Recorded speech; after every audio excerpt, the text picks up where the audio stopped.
Why am I not satisfied? I have a wonderful husband.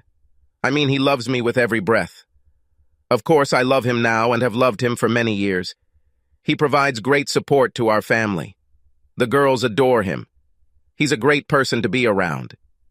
Neighbors are not shy about asking him for help with anything computer-related, and believe me, they ask for a lot. I never suspected that he wanted another woman other than me. He doesn't even flirt. Derek almost always satisfies me in bed and gets upset if I don't reach my peak. I know he's a pretty good lover because I had a few lovers before we got married to compare. Derek was the best I've ever had, but I came to the conclusion that my knowledge base was over 20 years old. For most of our marriage, it never occurred to me to stray, at least until the incident with Roger. See, as I approached 45 and wasn't too far away from being an empty nester, I found myself needing more reassurance that I was still an attractive woman from someone other than my husband. Even though Derek always said I was more beautiful than ever, I can see myself in the mirror. Breasts that were pert are now sagging. Wrinkles appear on smooth cheeks. I need to dye the gray in my hair. The butt that once fit in the chair is now starting to go beyond the limits. I can look good with makeup and the right dress, but for how long? I began to imagine in my dreams what another lover might do. I started thinking about how I could discreetly meet other men if I took the risk. Sometimes, when Derek and I made love, I would remember other men, such as television and movie stars. New, handsome, young guys who came to our office could excite me. I started sexing my work wardrobe, short skirts, bras that lifted my breasts, and one more button undone on my blouses. Compliments from men at work have increased. Changes in my wardrobe have been noticed. Roger was a nice man who flirted with me for several years at work, but I never took it seriously until one day I was feeling particularly frisky. It seemed like a bluff when we were left alone. He immediately saw through my bluff and locked the door to my office. Feelings that had been building up for months caused my morals to spontaneously combust. Without thinking about the consequences, I attacked him passionately and furiously. The clothes were taken off, my table was cleared, everything happened quickly, and there was détente. It was amazing. We were lucky we weren't caught. Our clothes were put on in record time. He left and I sat in the chair, stunned, before putting the things back on the table. I used a lot of facial wipes and had to spray air freshener to kill the smell of sex. The excitement of what we did was amazing. It took a good hour to get back into working mode. This supposed one-off fling left us both wanting more. Recognizing that our first time was too dangerous, we planned a more secret repeat. Once again, we managed to please each other and not get caught. Short, secret meetings soon became simply not enough for us. Roger came up with an idea for us to go on a cruise together. For 2 weeks we will be alone with no one around who could inform us. I thought for a long time about how to approach Derek that I would be leaving for 2 weeks. Perhaps I'll use the half-truth method. I will tell him that I need a temporary trial separation to restore my old middle-aged spirit. I want to have time to think about the future of our family, talk to other people, have fun, and be free to temporarily explore some new relationships with other people. Derek will have the same freedom from me while I'm gone. After 20 years of marriage and sex with only one woman, he would probably like to take a little break from marriage. I doubt Derek will date another woman, much less do anything with her, while I'm away for a while. He loves me so much that he'll probably just wait and take me back. He might pout a little, and I might have to promise not to do it again. I know Derek will endure a lot to keep the wife he loves and his family intact. Additionally, he will likely realize that his finances will take a big hit in the divorce. That's why I'm sure he won't do anything too drastic because of my spiritual quest. I fully intend to return to be a faithful wife after the cruise. In fact, I'm already looking forward to it. In fact, I plan to smother Derek with all the sex and attention he can handle as soon as I get back. I think that 2 weeks of unrestrained sex on a cruise will satisfy my desires so much that I will stop seeing Roger for a long time, maybe forever. If that doesn't happen, Roger and I will have to figure out an even safer way to meet. But I will have to avoid seeing him for several months after I reunite with my husband. I don't want to risk my future sharing my children, grandchildren, and retirement with Derek. We'll have to be very, very careful. Now, I just need to approach Derek the right way, when he is in a good mood. Data. Lydia and I finished the session, which was somewhat reminiscent of lovemaking. I say kind of because I can tell that Lydia's heart wasn't quite in it. Oh, she made all the appropriate love sounds and expressions of how good it was. The fake discharge, however, almost made me laugh. However, she was able to bring me to climax, which seemed to be her goal. As we lay on our backs in bed, she apparently decided it was time to broach the subject I had been expecting. "Derek, you know that I love you, right?" I thought. Finally, here it is. Thank God I'm ready. I played along with her. "Yes, darling. And I know you love me, right?" "Absolutely, my dear. If I really needed something that could help me a lot, you would let me do it, right?" "Of course, dear. What do you want?" As if I didn't know. I mean my whole life, body and soul, to reevaluate everything, including our marriage and my motherhood. I think I could do this only with a temporary trial leave from my duties as a wife and mother. You guys could probably take a break from me too.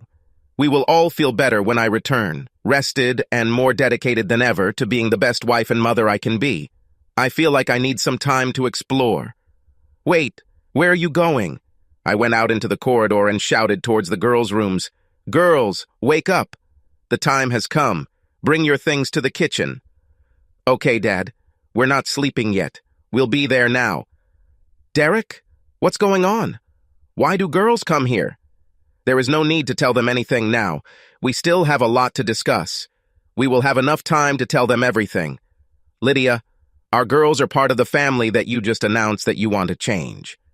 Both of them are old enough to understand what you want and what the consequences of it are. We all, as a family, need to discuss what needs to happen. I think it's best if we all sit around the kitchen table and each of us gets a chance to speak." I went down to the kitchen despite Lydia's request to talk to me alone. The coffee seemed delicious to me, so I made myself a cup. I didn't offer to make coffee for Lydia.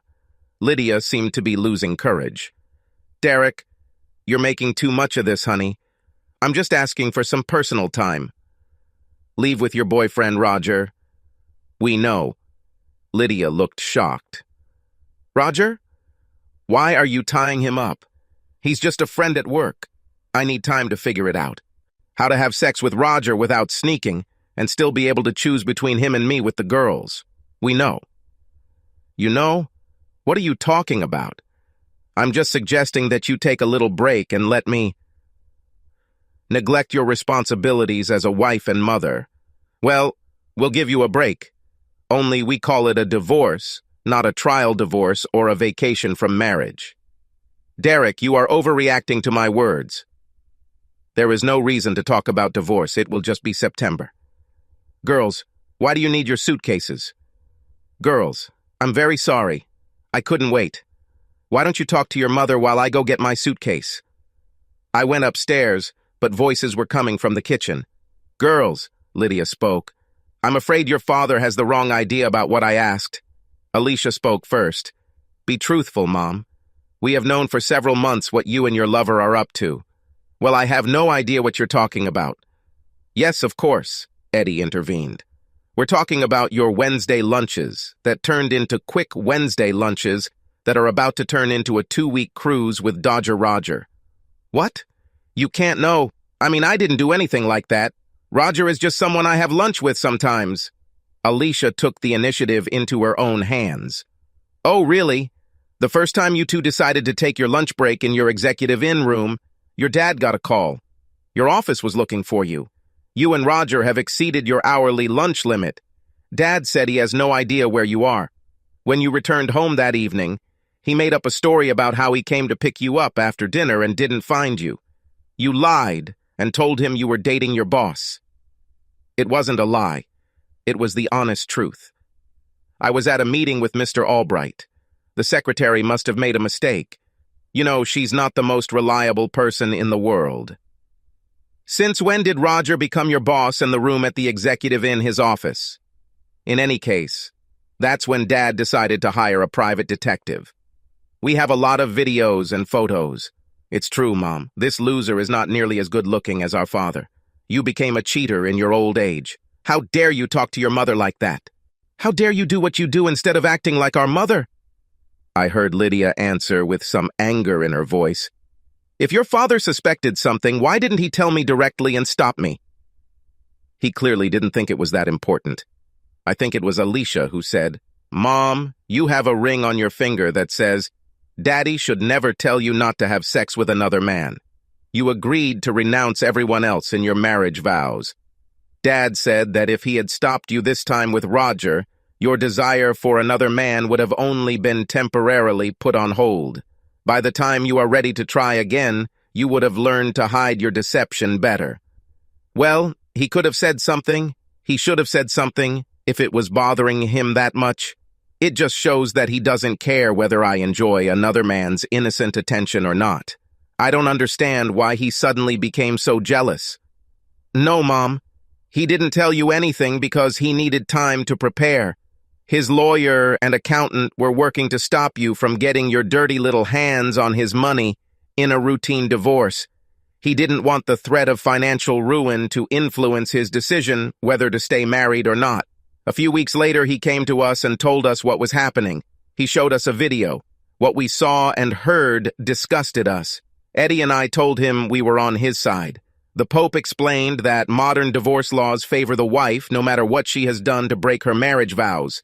As I said, his lawyer and accountant have spent the last couple of months reducing your overall bills. I bet you didn't know that, thanks to you, Eddie's education and mine are now fully funded. What? It must have cost him a fortune. Where does he get the money from? Oh, shit. I understand now. He knows I won't try to get my college money back. This is downright mean of him. And you two conspired with your father against me, didn't you? No, Mom. It was you and your lover who conspired against our family to either turn a blind eye to your lasciviousness or allow you to destroy us while you run away with your lover and a big chunk of Daddy's money. We were just covering our asses. And it takes a lot to cover your ass, sis. Eddie's remark made them both giggle. Little creature. Big beast. And now, girls, I said, going downstairs with my suitcases. Lydia looked shocked. Derek, maybe we can all calm down and talk about this. I admit that I may have made a big mistake. I really don't want a separation, much less a divorce. I'll tell Roger that I was wrong to want to spend some time with him. I'll never see him again. I promise. I never intended to divorce you or move away with Roger. I just wanted to have some fun with someone else. Too little, too late, darling. I understand that you and Roger have already paid for 2 weeks on the Love Boat. In my humble opinion, you two really need to enjoy the trip, because I expect life will be significantly more difficult for you two when you return. What do you mean by this? Firstly, you will have to take care of all the household chores and other responsibilities yourself, because the girls and I will live in a new apartment. Secondly, oh, Dad, which one did we buy? Please let it be the one with the hot tub. It was available the day before yesterday when I last checked. We may have to spend a couple of nights in a hotel room until we find out if it's available, but I'm pretty sure we'll get the apartment we want. The girls were joyfully excited. Like I said, secondly, I don't think you'll be here alone. Eventually, Roger will need somewhere to live, Madge told me. Madge, do you know Roger's wife? Our trip shouldn't matter to her. She does not care. Either way, their divorce is almost finalized. I guess it was Roger who told you about it. The truth is that their divorce was a surprise to Madge when I met her almost 2 months ago. She waited and prepared with us so that she would be ready to respond as soon as you two broke the news. I called her a few minutes ago while I was upstairs. I think Roger is being kicked out of their house now. She said something about her older brother coming to help her get rid of the trash. He told me that she had already agreed to the divorce and didn't mind us going on a cruise or something. Roger told his wife that he had to go to California for a 2-week internship. A week ago, she clarified with her boss that no training was expected. Did she talk to Mr. Albright? Yes. Oh, yes. What a coincidence. He's your boss, too. This brings us to number 3. When you and Roger return from your trip, you won't have to go back to work. Your and Roger's boss was waiting for my signal to fire you both. He agreed to wait, and in the meantime, chose a replacement. He won't do anything like that. Roger and I are valuable collaborators. You and Roger are employees whose actions allow Madge and I to sue your company for allowing communication while on the job. He was very pleased when Madge and I agreed to drop the lawsuit if you were both fired. It shouldn't have been like this at all, Lydia cried. No, it was you who should have remained a faithful wife and mother. We were supposed to grow old, retire, and enjoy our grandchildren together. Instead, you decided to alienate your family, significantly reduce the amount of money you would have, and tarnish your reputation beyond repair. Derek, I can't believe you're treating me so badly. I thought you loved me. What else are you going to do to annoy me? Glad you asked. If you fight a divorce, an edited version of your escapades with Roger will go to your parents, relatives, co-workers, neighbors, and they just might end up on a pornography site, though with Roger's small spear it probably wouldn't be too popular. This cannot be. Derek, I love you. I always returned home. I just wanted to be alone for a while. In about a month, everything will return to normal. And now you've come at me for no reason. Of course, all these years of marriage are worth cutting me some slack. You all should give me some forgiveness and a second chance. Actually, no. You had a second, third, fourth, etc. chance every time you decided to meet Roger instead of doing what a wife and mother was supposed to do. As for what this marriage was worth, 3 months ago it was worth everything to me. It was then that I realized that our marriage and our children meant nothing to you, or at least much less than before. Lydia, you hurt me very much. I was so depressed that I could have done something to myself if it was just the two of us. I thought about giving in to you, but then I decided that through my actions I would teach our girls what they should not do with their future husbands. I thought about going through with a normal divorce, but the image of not being able to see my girls whenever I wanted helped me come to my senses while fighting the madness. After my lawyer told me about getting a divorce in favor of my wife despite adultery, I was motivated to see you and Roger get as little reward and as much punishment as possible. I think you'll soon see that we've done a pretty good job. Now listen to me, Derek. You can't just pick up and leave with the kids. I'm their mother. The court will grant me custody in a divorce. I'll charge you with kidnapping if you take them. Don't think I won't do it. Perhaps you are partially right. However, my lawyer and I decided to postpone all procedures until Edie was old enough to officially say who she wanted to live with. Alicia has already signed the notarized statement. I admit that you can force Edie to stay with you, but it probably won't be a good experience for you. Yes, Mom. What do you think? I used to be a rude and impulsive girl. Just wait until I start skipping school, experimenting with drugs, and having sex with boys. If this doesn't work, I'll complain that your boyfriend, Roger, is sexually harassing me with your support. So, as you can see, Lydia, we are ready. And you? Obviously not the way I thought. You were supposed to accept the trial breakup and maybe be upset, but in a few months you would take me back like a prodigal son. No harm, no foul. I really didn't want to get a divorce.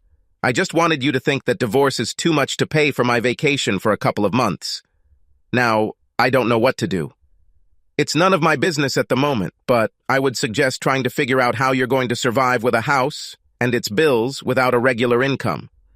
You can sell the house and get half the equity. If this works out, you will have enough money to last until you find a job. Lydia. As Derek and the girls were about to leave, the phone rang. This is probably Roger looking for a place to stay. Don't let him use my things except for yourself, of course. They disappeared before I could call out to him. Hello? Lydia? You know we've been caught. Yes, they just left. Bastard, things aren't going the way you said they would. I shouldn't have fallen for your bullshit. Hey, I didn't seduce you. You attacked me in your office. I may have been hot, but you were on fire. There is no use arguing now. We need to decide what to do to save our marriages and jobs. Can I come? Madge kicked me out. I really can't afford a motel. I guess it doesn't matter now. But hurry up. I need to try to get some sleep today. Maybe tomorrow we can do something to at least save our jobs. Can you pick me up? I don't have my car keys, and I don't want to go back and deal with Madge again tonight. Data. The night of the confrontation was the last time we were together as a family. Before the divorce hearing was scheduled, Lydia disappeared. The house was quickly sold. She took her half of the capital and all our savings and checks, I think, out of spite. I wasn't worried. Most of our property went towards prepaying for the girls' college. My share of the house was only about $20,000. We took out a home equity loan a few years ago to build a back deck and patio, so our equity at sale was lower than it was a few years ago. I used the money from selling the house to replace our emergency fund that I used to fund the kids' college. With my income and no alimony, I didn't really need the money. In the end, due to Lydia's actions, I decided to wait a year and go through with the divorce due to her absence, which would prevent her from coming back to me later for money or custody. I was not interested in her return. Roger surprisingly stayed in the area. I heard that he found a low-paid job and lives modestly, on his own. Madge recently told me that she is engaged to one of her divorced neighbors, but is in no rush. I got burned once, I got embarrassed twice. Good for her. The girls and I are doing well. Now they are both in college. Alicia graduates next year. Edie could graduate in 3 years, although she is considering joining the Marines. The girls correspond with their mother on Facebook, but do not share information with her about me or with me about her, as I requested. I work at my old job and have a friend with benefits who is a divorced school teacher. Now that my girls have moved out and her son is heading off to college, she'll probably move in with me soon. We didn't talk about marriage, but we did talk about commitment and exclusivity. My sex life has never been better. She takes pills and we use condoms. You know I have to be on my guard. Lydia Derrick knew, of course. The girls are willing to keep in contact with me, but they said that their father does not want to give information about him or receive information about me. God, it's like the first 20 years of our marriage were nothing. In those years, I was a good wife and mother. Damn it. I worked a lot at home and at work. My money, along with Derek's money, went towards maintaining the house, girls, cars, and all our bills. I contributed enough that I didn't feel guilty about taking the rest of our checks and savings, what little was left after Derek went crazy. Fund a women's college in advance? A brilliantly smart move on his part. How could I dispute this? I'm not such a creature as to chase this money. I think the real question is, how big a creature was I? Did I deserve all the punishment that was inflicted on me after 245 months of being a good wife and mother, and only 3 months of being a bad one?